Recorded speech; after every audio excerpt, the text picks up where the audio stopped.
Wonderful. Okay, let's find a comfortable spot here. All right, so we are in Tokyo, aren't we? Cool, we got a live crowd here. We got some hecklers in the crowd. I saw that. It's gonna be fun for questions. I'm not as nice as the other presenters before. Anyways, my name is Salbego, head of US West Coast with CoinStreet.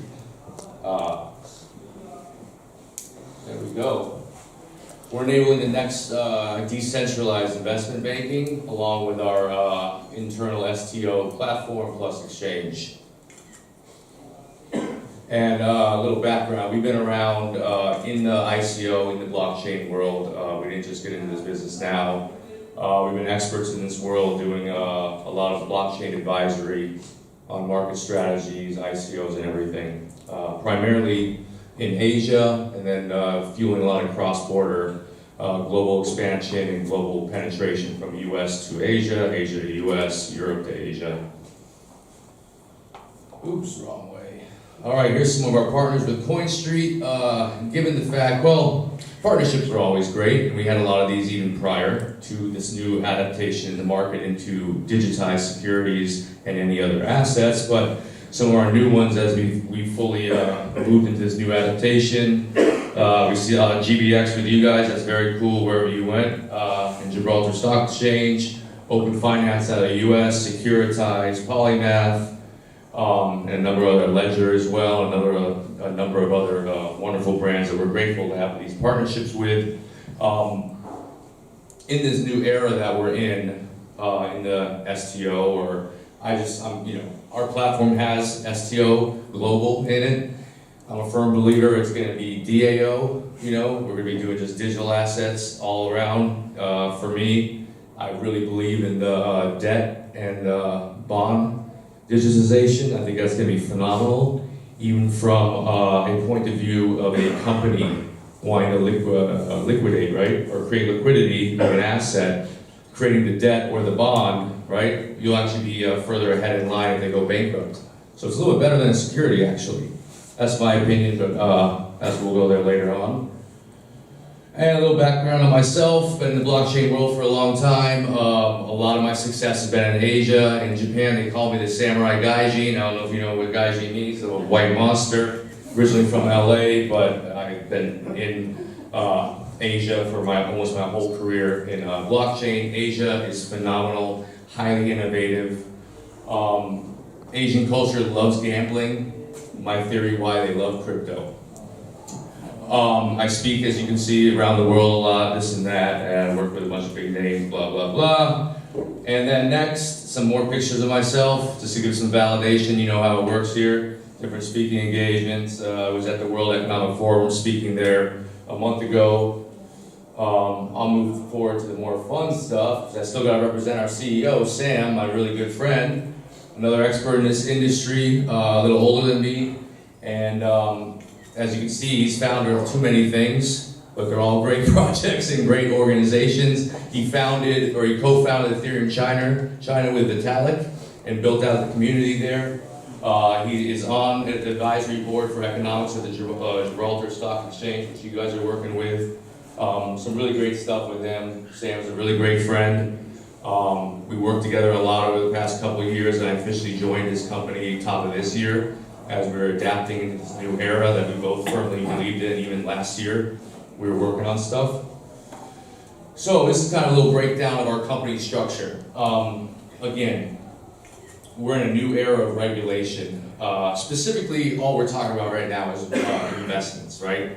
So we have to conform, as everyone else has said, to different jurisdictions of regulation. How can a company scale, at least, quickly, a few years, or whatever? How can you scale with different jurisdictions with different regulation? Partnerships. That's the only way to do it. And we're very keen on having great partnerships. So we took our company, CoinStreet, experts in the blockchain, been doing this for a long time. Partnered with our other close friends, BMI Intelligence, Mr. Chan, who's the founder of that, has done 50 plus IPOs in Asia. I mean, he came out of retirement basically. He's like the oldest startup founder now, you know what I mean? To start working with us. So we got the experts from the capital markets, and then we have the STO Global X, which is our end-to-end platform, which gives you the full tokenization, issuance, OTC, custody, and the exchange.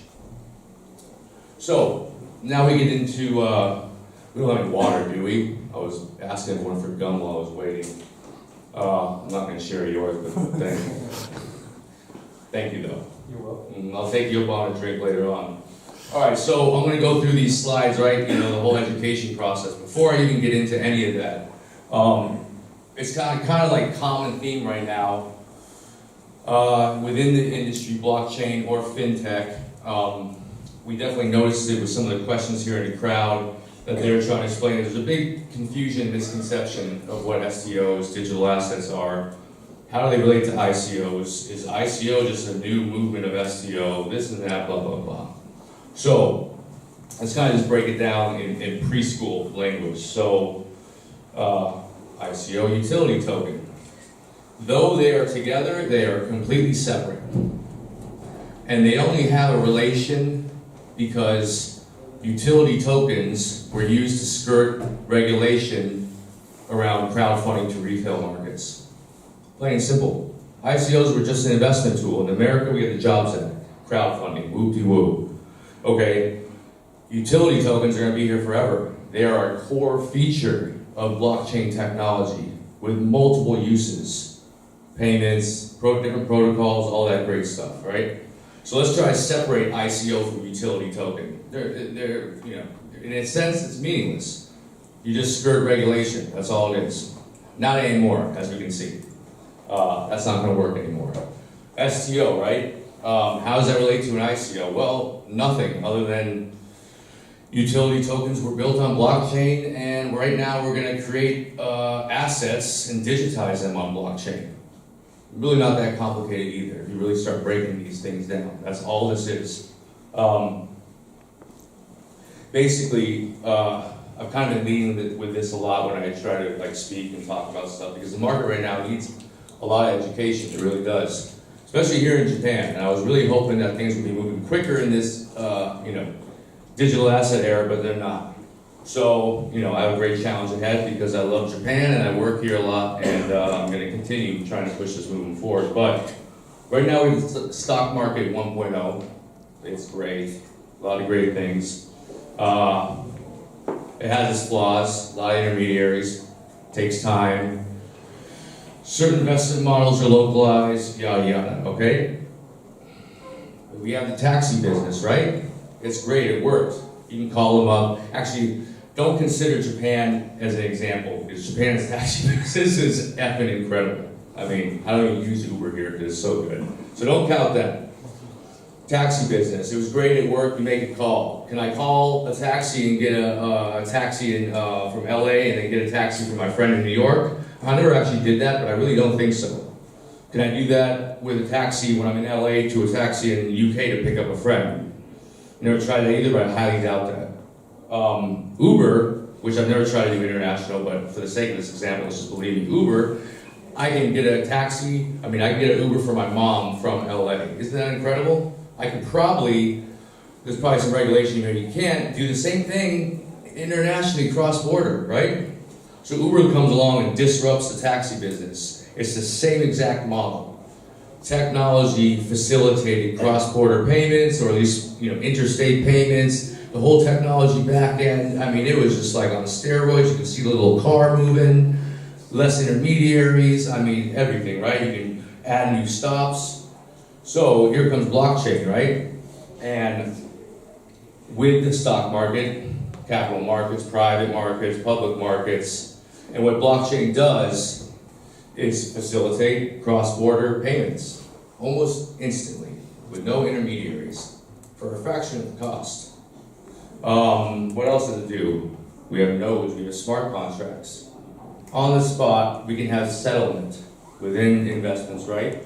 And trading in the stock market. Within minutes or less, we can have settlement with the blockchain. We can democratize investment in the world. We can fractionalize assets as well. There are things in the world right now that cannot you cannot create liquidity from, right? With blockchain, you can almost throw, for a joke, we can throw anything on the blockchain, right? And digitize it, create an asset out of it. There's so many use cases, benefits from blockchain. And that's really all this is. It's technology, right? Stock market 1.0, stock market 2.0. We're still trading the same exact thing, a security, a derivative, a bond. There's nothing different. So, I think for me at least, and people I've pitched this to, it should break all this stuff down really easy, that there's nothing different other than the technology. So let's get into the fun stuff, right? Blah, blah, blah, great. It's not an IPO, a private placement of private opportunities. For professional investors, not retail investors.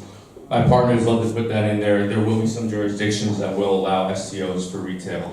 Some of them are smaller countries, so just, you can follow that stuff. There we go.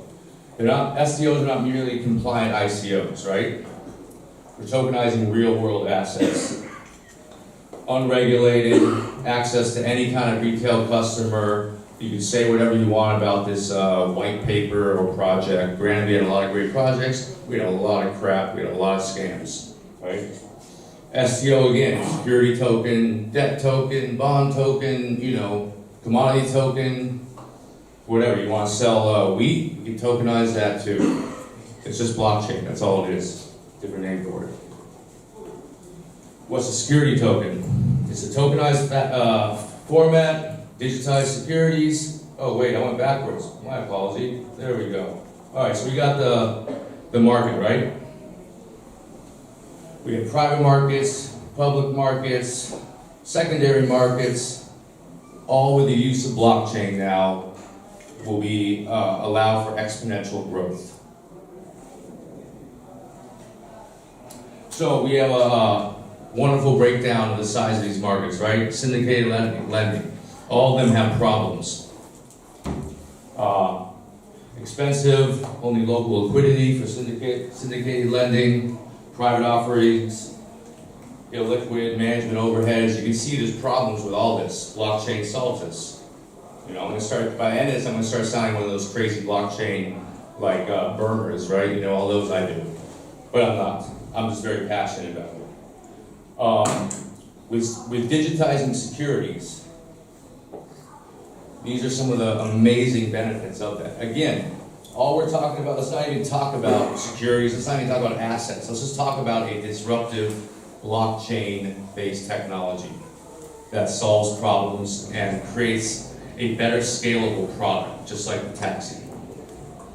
Access to global markets, further liquidity, direct certain ownership to investors, eliminate all the friction, all that good stuff. I got a great one core piece of data you guys will love next. Is that here? No, there's another one coming after that. So these are some of the improvements, right? We talk about liquidity, private securities, time to settle, and here's all the checkpoints of everything that has to go through private securities, public securities. Then we get to tokenized securities, right? We're talking minutes. With the contracts, the smart contracts embedded in the code. Fully searchable too, by the way. And it's the same thing that blockchain is going to disrupt the mortgage business, loan, supply chain. Every single contract, you can have access to it instantly, well, as fast as your computers are. Forever embedded and never modified after. So, I think I forgot that slide. We actually updated this today. So now it's sort of what we do. CoinStreet, with our partnership web, we are kind of a one-of-a-kind in this market. Not only do we have the investment banking side, registered in Hong Kong and Singapore, and most of the other major territories we have partnerships, and we're expanding to other ones that we don't, and we're not selling in those, just a disclaimer. We are a special one-of-a-kind company because we do have the investment banking side, we have the SEO platform, and then we have the full-out roadshow side as well. Doing all the marketing, promotion, consulting, full-on roadshows within Asia, expanding to the US this second quarter at the end of it.